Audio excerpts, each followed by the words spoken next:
Putin does seem to be interested in seeing him again. So there may be something is in the air that we don't really know about.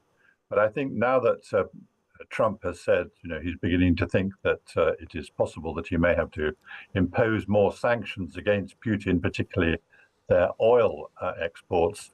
I think Trump is already beginning to realize that maybe this great dream of his of bringing the war to an end is not going to take place. Now, Russia's military has said it has regained full control of the Kursk region 8 months after Ukrainian forces launched a surprise invasion over the border. Ukraine is disputing the claim, saying this is a propaganda trick and assuring the country's troops are still operating in the area.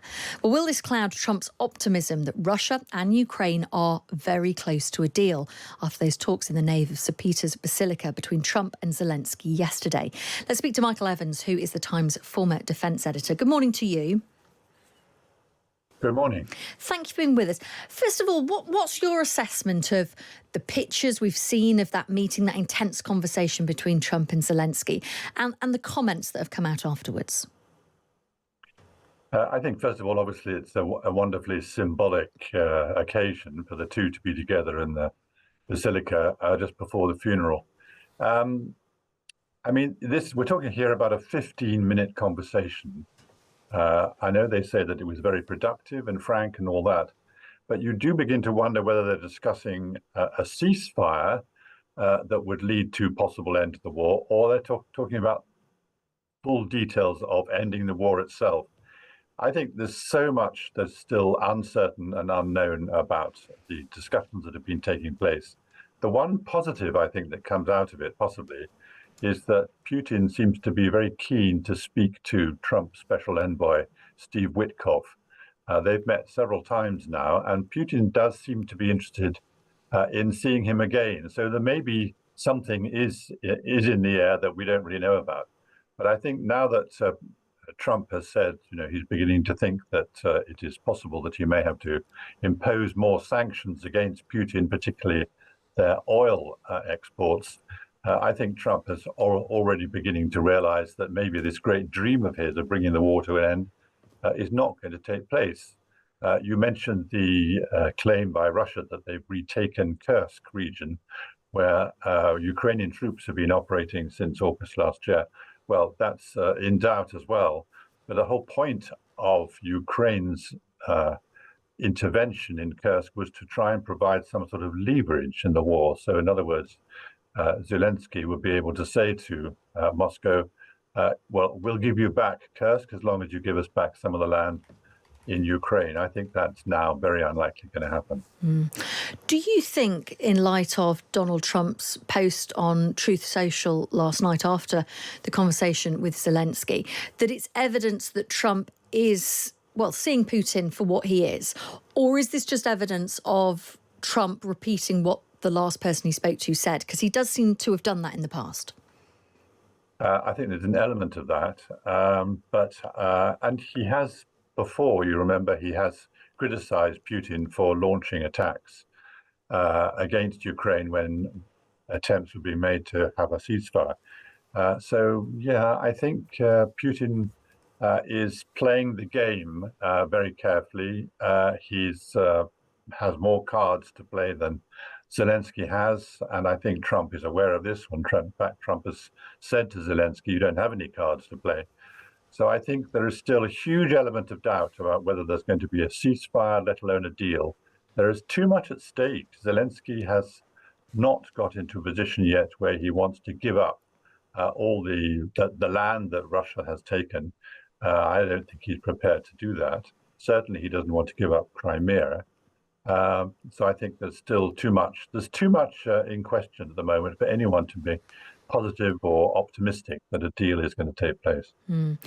Do you think Ukraine has many options left? I was struck by a piece that Mark Galeotti has written in the Sunday Times today, talking about this is a dreadful deal of what we know about it, which is being put on the table for Ukraine. But in reality, there's not a lot else they can go for, and they kind of just need to accept it. Are you of that view? Unfortunately, that has increasingly become the case in recent months. As I said before, he really doesn't have many cards to play. And I think in the end, there will be, if there is going to be a deal, it will be a deal in which Ukraine loses possibly up to 20% of its territory. So with that in mind, I suspect Zelensky's whole effort now is to make sure that if that takes place, then he will need to have some sort of security guarantee. But it doesn't seem to be coming from America. So he's putting all his efforts into getting the Europeans to back him and to provide the sort of security for the country in the future.